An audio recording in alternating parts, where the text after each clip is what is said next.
Hello everyone, welcome to Online Help Guide. Today in this video, I'm going to show you how to log into Sparda Bank online banking account.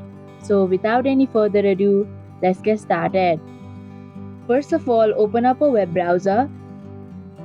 Now in the search bar, type in banking.sparda.at.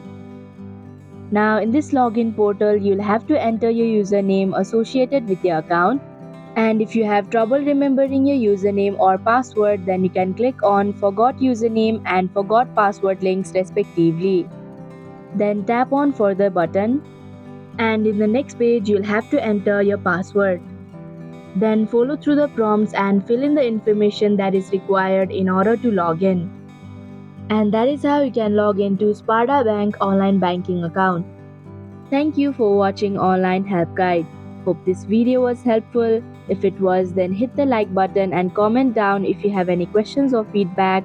Also, if you are new to our channel, subscribe and hit the bell icon so that you don't miss our upcoming videos.